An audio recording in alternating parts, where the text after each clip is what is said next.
இன்றைக்கி ஒரு செம்ம சீன் இருக்குது. அதுக்கு தான் இப்போ நான் வந்திருக்கேன். என்னால் சிரிப்பை அடக்க முடியல. எதுக்குன்னு கேளுங்க.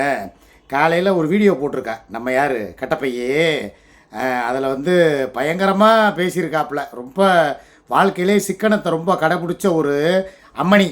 அந்த அம்மணியோடைய லட்சணத்தை நம்ம பார்க்கணும்ல. அவள் என்ன சொன்னாங்கிறத கேட்டதுக்கப்புறம் தான் எனக்கே வீடியோ போடணுங்கிற மைண்டு வந்துச்சு. அதை நீங்களும் கொஞ்சம் கேட்டிங்கன்னா நல்லாயிருக்கும். அதை போட்டுக்கிட்டு அதுக்கப்புறமா விளக்கத்தை சொல்கிறேன். இந்த வாங்க. எப்படி கறி வாங்கி கொடுக்குறது மல்லிகை சாமான் வாங்கி கொடுக்குற வரைக்கும் வாங்கி நல்லா வலிச்சு நக்கிக்கு வேணாம், நல்லா தின்னுக்கு வேணாம். கறி மூணு பூரா வாங்கி திங்கிறது இங்கே, ஆனால் கலட்டி விடிய விடிய காட்டுறது அவன்கிட்ட. அதே மாதிரி இங்கே கறிமீன் சமைச்சா மட்டும் அங்கே வீடியோ போடுறீல்ல, ஏன் அதே மாதிரி அங்கே கறிமீன் வாங்கி கொடுக்குறப்போ எனக்கு இங்கே பழைய சோறை வச்சு தின்னுபிட்டு வீடியோ போட தெரியாதா?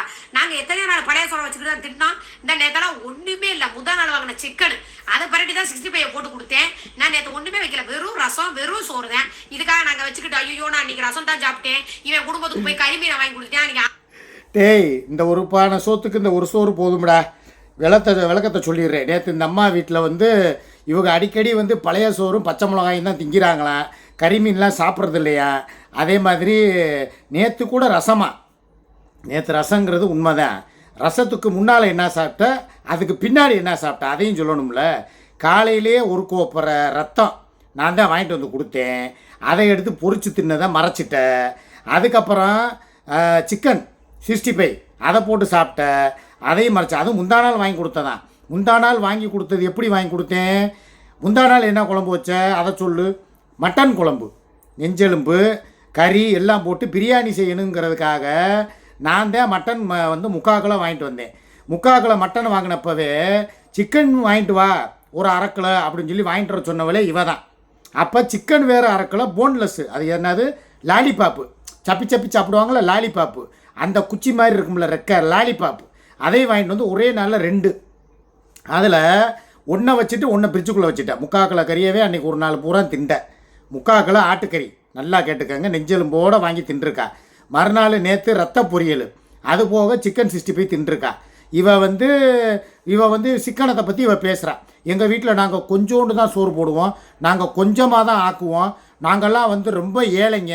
இதெல்லாம் நம்புகிற மாதிரியா இருக்குது. நான் ஒன்று சொல்லவ, சுமிக்கு நான் வாங்கி கொடுத்தேன்னா அது என்றைக்கோ ஒரு நாள், வாரத்தில் ஒரு நாளோ 10 நாளைக்கு ஒரு நாளோ மாதத்துக்கு 2 தடவையோ தான் நான் வாங்கி தர்றேன். இதுதான் உண்மை. அவங்களுக்கு போய் வாங்கவும் தெரியாது, சுமி வீட்டை விட்டு வெளியே போகவும் தெரியாது. அந்த மாதிரி என் பொண்டாட்டியை நான் வளர்க்கலை, நான் வச்சுருக்கலை. அவங்களாம் வீட்டில் இருப்பாங்க. நான் தான் கல்யாணம் ஆனதுலேருந்து இப்போ வீட்டை விட்டு வெளியே வந்தது வரைக்கும் 6-7 வருஷத்துக்கு முன்னாலே நான் வீட்டை விட்டு வந்துட்டேன். அப்போ வரைக்கும் நான் தான் மாவு வாங்குறதுலேருந்து, மட்டன் வாங்குறதுலேருந்து, மீன் வாங்குறதுலேருந்து, எறா சுறா எது வாங்கினாலும் நான் வாங்கி கொடுத்தா தான் அவங்க சாப்பிடுவாங்களே தவிர அவங்களா போய் வாங்க தெரியாது. என் மகனுக்கு பெரியவனுக்கு வாங்க தெரியாது, ஏதோ பழைய மீனை வாங்கிட்டு வந்துடுவான். சின்னவனுக்கு சொல்லவே வேணாம், அவனும் செய்ய மாட்டேன், நான் தான் வாங்கி கொடுப்பேன். ஆக இவ யாரை கம்பேர் பண்ணுறான்னா, இவங்க வந்து ரொம்ப மிச்சப்படுத்துகிறவங்களாம், காசு பணத்தையெல்லாம் ரொம்ப சிக்கனமாக செலவு பண்ணுவாங்களாம். உலகத்துக்கே தெரியும் இவ ஒரு நாளைக்கு எத்தனை கிலோ மீன் வாங்குவா. நானே பல தடவை உங்கள்கிட்ட சொல்லியிருக்கேன். இவளுமே சட்டியை காட்டுவா. எவனுமே இப்போ திலீப்பா இருக்கிறப்பயாவது பரவாயில்ல 3/4 கிலோ. திலீப்பா வீட்டில் இல்லாதப்ப நாங்கள் 2 பேர் மாத்திரம் இருக்கும்போது 3 கிலோ வாங்கி மீன் வாங்கி தின்னது இல்லையா? அதில் 1.5 கிலோ மீனை வாங்கி பொரிச்சிட்டு மீதி 1.5 கிலோவை நீ குழம்பு வச்சது இல்லையா? அதை ஒரே நாளில் தின்னு தீர்த்தது இல்லையா? அவளை சொல்கிற 2 கிலோ இது பீப் வாங்கி கொடுத்தாரா, என்கிட்ட 5 கிலோ பீப் உண்டாரு. அங்கே வந்து பார்த்தா மட்டன் வாங்கி கொடுத்துருக்குறாரு. ஆமாம், என் பொண்டாட்டிக்கு மட்டன் வாங்கி கொடுக்கத்தான் செஞ்சேன், ஆட்டுக்கறி தான் வாங்கி கொடுத்தேன். எதுக்காக உங்கள்கிட்ட பீப்புன்னு போய் சொன்னேன்? நீ என்ன செய்வ தெரியுமா? இந்த இவ்வளோ இதை வச்சு திங்கிறாங்க, இவ்வளோ அதை வச்சு திங்கிறாங்கன்னு சொல்லி கரிச்சு கொட்டுவேன். பீப்புன்னு சொன்னால் ஒரு 300 400 ஒரு கிலோ. அதே மட்டன்னா ஒரு கிலோ 1000 1200. அதனால தான் 2 கிலோ மட்டனை வாங்கி கொடுத்துட்டு உங்ககிட்ட பொய் சொன்னேன். இப்போயும் சொல்கிறேன், இன்னமும் சொல்கிறேன், எவ்வளோ வேணாலும் வாங்கி கொடுப்பேன். எதுக்கு என் குடும்பத்துக்கு நீ மாத்திரம் வந்து ஒரிஜினல் ஆட்டுக்கறி, இளம் குறும்பாட்டு கறி, அப்படியே நெஞ்செலும்பு, அப்படியே சிவரட்டிலாம் ஒரிஜினலாக திங்கணும். என் குடும்பம் பீப் திங்கணுமா? தேவையே கிடையாது. மட்டன் தான் வாங்கி கொடுத்தேன். இப்போயும் ஓப்பன் ஸ்டேட்மெண்ட்டு தான் சொல்கிறேன், மட்டன் மட்டன் மட்டன். ஏன் வாங்கி கொடுக்கக்கூடாதா? வருஷம் பூரா நீ உட்காந்து திங்கிற. இந்த சாப்பாட்டு விஷயத்தில் சில்லறத்தனமா எச்சக்கலத்தனமா நீ ஏன் அங்கே அதை வாங்கி கொடுத்த இதை வாங்கி கொடுத்தேன்னு கேட்குறதுக்கு உனக்கு ரைட்ஸ் கிடையாது. என் குடும்பத்துக்கு நான் எதை வேணாலும் வாங்கி கொடுப்பேன். என் பேரனுக்கு ஸ்வீட் வாங்கி கொடுப்பேன். என் பேரனை கூப்பிட்டு போய் சுற்றுலா போவேன். அது என் விருப்பம். என் காசில் தான் நான் போகிறேனே தவிர உன் காசில் போனால் நீ இதெல்லாம் கேட்கலாம். என் சொந்த காசில் நான் நாய் மாதிரி கத்துறேன். காலையில் எழுந்திரிச்சு வீடியோ போடுறேன். இன்றைக்கெல்லாம் நீ வரலை. நான் தான் உட்காந்து சிக்கா சூர்யா அபிஷியலுக்கு வீடியோ போட்டேன். அப்புறம் 10:30 மணிக்கு போய் எங்கள் அம்மா வீட்டில் வீடியோ போட்டேன். இந்த இப்போ வீடியோ போடுறேன். சாயங்காலம் 6 மணிக்கு போய் லைவ் போடுவேன். நைட்டு ஒரு நாள் கூட மிஸ் பண்ணாமல் 10 மணினா 10 மணிக்கு ஷார்ப்பாக லைவ் போடுறேன் சிக்கா சூர்யா விழுதுகளில். ஆக நான் மாத்திரம் தொண்டை தண்ணி கிளிய கத்தி கத்தி சம்பாதிக்கணும். அந்த காசில் என் குடும்பத்துக்கு வாங்கி கொடுத்தா உனக்கே வலிக்குது. இதுக்குள்ளே பச்சை மிளகா சுருகுன மாதிரி ஏன் உனக்கு தக தக தக தக தகன்னு எரியுது. நான் கேட்பேனா கேட்க மாட்டேனா? உன் காசில் போனேன்னா நீ கேட்கலாம். நீ திங்காதவளா அடுத்த ஆளை பற்றி நீ சொல்லலாம். என் குடும்பம் ஒரு நாள் பிரியாணியை என் குடும்பம் மாத்திரம்னா நான் எல்லாரையும் சேர்த்து தான் சொல்கிறேன். என் சம்பந்தக்காரம்மா மேட்ருக்கு நான் இப்போ வர்றேன் விஷயத்துக்கு. நல்லா கேட்டுக்கங்க. அந்த அம்மா வந்து நல்லது தான் சொல்லும். நான் எப்போ போனாலும் அண்ணே ஏனே உங்கள் வீட்டில் உங்கள் வீட்டுக்காரம்மா இருக்காங்க, உங்கள் பேரனை பாருங்கண்ணே, அவன் மௌத்துக்காவது வாங்கண்ணே, இதெல்லாம் கூப்பிட்றது வந்து இயற்கை. ஒருத்தவங்க சம்பந்தக்காரவங்கன்னா அவங்க முறைப்படி என்னைய விட வயசில் சின்னவங்க தான் இருந்தாலும் அவங்களுடைய கடமை என்ன? சரி நம்ம சம்மந்தக்காரவங்களுடைய வீட்டுக்காரரு அவங்களுக்கு சம்மந்தக்காரவங்க தானே. அப்போ சுமி என்ன வேணும்? சம்மந்தக்காரவங்களுடைய வீட்டுக்காரரு இப்படி வழி மாறி வழி தவறி போயிருக்கிறாரு. தவறான பாதையில் போன பொண்ணுக்கு வாழ்க்கை கொடுக்குறேங்கிற பேரில் இவர் தடம் மாதிரி போய் திரியிறாரு. இவரை திருத்துறது நம்ம கடமை இல்லையா அப்படின்னு சொல்லி என் மச்சானும் என் தங்கச்சியும் என்னை கூப்பிட்டு அட்வைஸ் பண்ணியிருக்காங்க நிறையா தடவை. இது வந்து நான் பெர்சனலாக நான் வந்து இதை வெளியே சொல்கிறது இல்லை. அவங்க அங்கே பேசும்பொழுது சரிம்மா நான் வந்துடுறேம்மா, கூடிய சீக்கிரம் வீட்டுக்கு வந்துடுவேம்மா அப்படி சொல்லிவிட்டு அவங்க கொடுக்குற அட்வைஸை நான் ஒரு பெரிய மனுஷனாக இருந்தாலும் அவங்க வயசில் சின்னவங்களாக இருந்தாலும் ஏற்றுக்க வேண்டியது எனது கடமை. அதனால் சரிம்மான்ட்டு நான் வர்றேன். அதை பற்றி உங்கள்கிட்ட ஏதாவது நான் பேசியிருக்கேனே? என் சம்மந்தக்காரம்மா இப்படி சொன்னாங்க அப்படி சொன்னாங்கன்னு சொன்னால் என்ன ஆகும்? அன்றைக்கி நீ உட்காந்துக்கிட்டு இன்றைக்கி உட்காந்து அவங்கள கிழிக்கிறப்பாரு. உங்களுக்கு என்ன தெரியும் ஏது தெரியும்? உங்களுக்கெல்லாம் வந்து நீங்கள் அவளை கண்டிக்க மாட்டீங்களா வைக்க மாட்டீங்களான்னு சொல்லி நீங்கள் பேசுகிறீங்க பார்த்தீங்களா? இந்த பேசுகிறா பாருங்கள் சூர்யா. இதை மாதிரி நான் அன்றைக்கெலாம் வந்து அவங்க பேசின பேச்சுக்கள், ரம்ஜான் அன்றைக்கி எனக்கு கூப்பிட்டு கொடுத்த அறிவுரைகள் அட்வைஸ் எல்லாம் இவகிட்ட சொல்லியிருந்தேன்னா அன்றைக்கே கிழிச்சிருப்பா. ஏதோ அவள் சுமி இப்போ ஏதோ நேற்று வீடியோ போட்டிருப்பா போல். அந்த ஊடால 2-3 வார்த்தைகள் அவங்க சொல்லியிருக்காங்க. ஏன் நல்லது தானே சொல்லுவாங்க. அவங்க என்ன போய் குடும்பத்தை விட்டு பிரிஞ்சு போய் வப்பாட்டி கூட போய் வாழ்ந்துக்கங்கண்ணே, நீங்கள் நல்லா வருவீங்கண்ணே, இப்படித்தானே இருக்கணும் குடும்பம்னா அப்படியா சொல்லுவாங்க? யாராக இருந்தாலும் ஒரு நல்ல குடும்பத்தில் உள்ளவங்க அவங்க வாயிலிருந்து வர்ற வார்த்தை அண்ணே குடும்பமாக வாங்க, உங்கள் பொண்டாட்டி உங்களுக்காக இருக்காங்க, உங்கள் பேரை முகத்துக்காக இருங்க, அச்சுவோட கல்யாணம் இருக்குண்ணே, இதெல்லாம் சொல்கிறது இயற்கை தானே. அவங்கள திட்டுற யாராவது வந்து இந்த கல்ஃபர் மேலு என் மாப்பிள்ளை வந்துக்கிட்டு ஏன் மாமா சம்பாதிக்கிற காசை பூரா உங்கள் கவட்டைக்குள்ளேயே அங்கேயே போட்டுக்கிட்டு இருக்கிற வெளியே மாமா வா மாமா அவளை போய்கிட்டு இன்னும் பார்த்துக்கிட்டு இருக்கேன் நாங்கள், அதனால தான் மாமா உங்களுக்கு ரம்ஜானுக்கு பணம் போடலைன்னு சொன்னால் அவரை திட்டுறதும் இல்லாமல் அவர் குடும்பத்தையும் சேர்த்து திட்டுற. ஆக உன் ராஜ்யம் நீ யாரையும் வந்து நீ எல்லாரையும் பேசலாம். ஆனால் யாராவது எனக்கோ என் குடும்பத்தில் உள்ளவங்களை யாருமே அட்வைஸ் கொடுத்துட்டா உனக்கு பிடிக்க மாட்டேங்குது, உடனே அவங்கள போட்டு கழுவி ஊற்றுறது. இன்னமே சொல்கிறேன் கேட்டுக்க. சூர்யாவுக்கு நான் இதை எச்சரிக்கையாக தான் சொல்கிறேன். ஒரே வார்த்தை தான், திருப்பிலாம் பேச மாட்டேன். பழைய மாதிரிலாம் வந்து என்னை வந்து சும்மா இந்த அடிப்பேன் மிதிப்பேன் குத்துவேன் வெட்டுவேன் இந்த கழுத்தில் இந்த வேலையெல்லாம் வைக்கக்கூடாது. என் குடும்பத்தில் உள்ளவங்களை சுமிக்கு உனக்கும் பிரச்சனையா இதோட நிப்பாட்டிக்கிறணும். என் சம்மந்தக்காரமாக விழுக்கிறது, பேரை சொல்லிவிட்டு நீ குற்றாலம் டூர் போகிறதுக்கு கொடைக்கானல் போகிறதுக்கு பிளான் போடுறேன்னு சொல்கிறது, அதுக்கு நான் யார் கூட போனால் உனக்கு என்ன? அவங்கள பேசுகிறதுக்கெலாம் உனக்கு ரைட்ஸே கிடையாது. அதெல்லாம் என் மச்சான்லாம் கோவக்காரர்.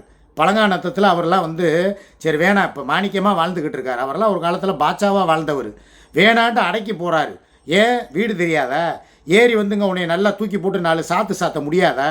எல்லாருமே என் கட்டுப்பாட்டில் இருக்காங்க. சரி நம்ம மச்சான் நம்ம மாப்பிள்ளை ஏதோ இருக்கிறாரு, அவருடைய இது அவராக திருந்தி வருவார்னு சொல்லி அமைதியாக போகிறாங்க.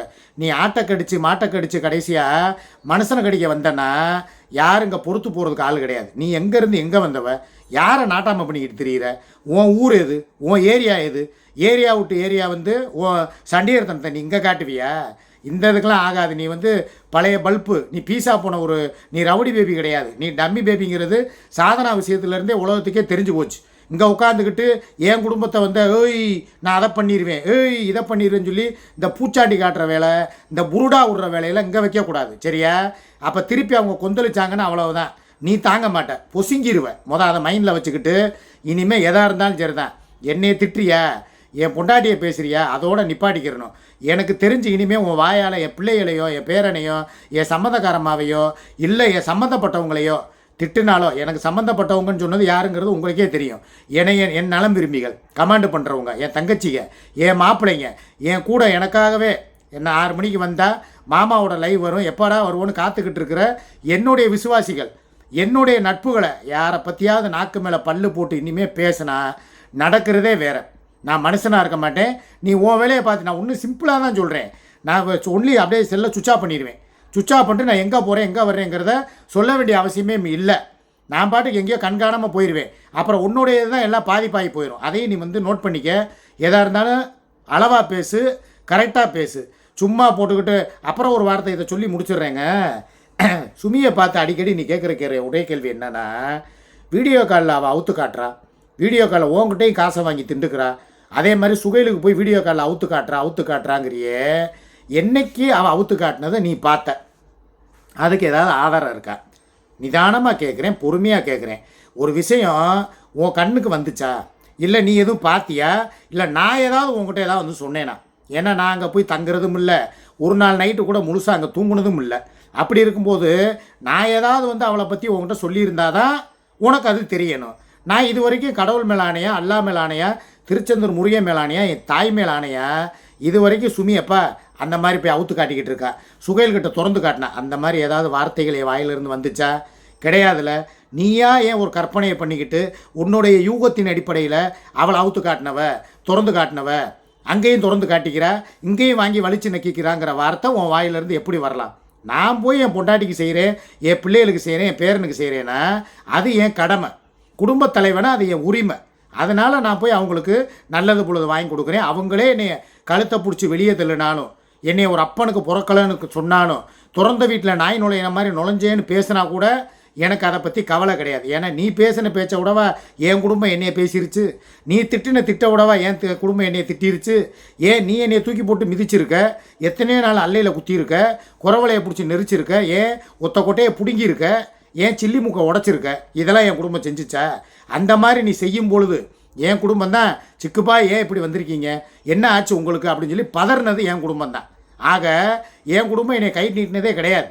ஒரே ஒரு நாள் அது ஒரு ஆத்திரத்தில் நான் உங்ககிட்ட ஒரு வார்த்தையை விட்டேன், என் குடும்பத்தில் என்னை அடிச்சிட்டாங்கப்பா, இந்த மூக்கை உடைச்சிட்டாங்கன்னு சொல்லி ஒரு வட்டை அப்போயும் மூக்கூட வாங்கினேன். அது எதுக்காக வாங்கினேன்? உன் கூட சேர்ந்ததுக்காக. உன்னைய வந்து நான் வப்பாட்டியாக வச்சதுக்காகவும், உன் கூட நான் பழக்கத்துக்காகவும் என்னை அடித்தாங்க. என் செல்ஃபோனை போட்டு அடித்து நொறுக்குனாங்க. என்னை திருத்துறதுக்கு எவ்வளோ முயற்சி பண்ணாங்க. அதையெல்லாம் தாண்டி தான் உன் கூட நான் பழக்க வழக்கம் வச்சேன். அதுக்கப்புறம் தான் அவங்க இந்த மனுஷன் திருந்த மாட்டான், எம்புட்டு அடித்தாலும் வாங்கிட்டு பழையபடி அவள் கூத்தியான்னு சொல்லி அங்கே தான் போகிறேன், இவனை இனிமேல் கை கழுவி விட்டுருன்னு சொல்லி தான் என்னை வந்து கை கழுவுனாங்க. ஆக மொத்தத்தில் என்னைய என் குடும்பம் அடித்தது என்னை திருத்துறதுக்காக அடித்தாங்க. நான் தப்பான பழையில் போகக்கூடாதுங்கிறதுக்காக என்னை அடித்தாங்க. அதுதான் உண்மை. ஆனால் நீ என் குடும்பத்துக்கு கூட நான் போய் ஏதாவது வாங்கி கொடுத்தாலோ, என் பொண்டாட்டியை பற்றி பெருமை பேசினாலோ, உன் கூட குற்றாலம் போகும்போது என் குடும்பத்தோடு நானும் குற்றாலம் போகணும்னு நினச்சாலோ, இப்போ கூட இந்த என் குடும்பத்தோட நான் ஒரு டூர் போகலான்னு ஒரு பிளான் பண்ணாலோ அதை பூரா கெடுத்து தரமட்டமாக்கி தவிடுபடி ஆக்கிடுறேன். இதுதான் ஓன் பழக்கம், இதுதான் ஓன் பாலிசி. ஆனால் என் குடும்பம் அப்படி கிடையாது. ஏதோ இருக்கிற இடத்துல அவருக்கு பிடிச்சது வாழ்க்கை வாழ்ந்துட்டு போகிறாருன்னு சொல்லி ஓரமாக ஒதுங்கிட்டாங்க.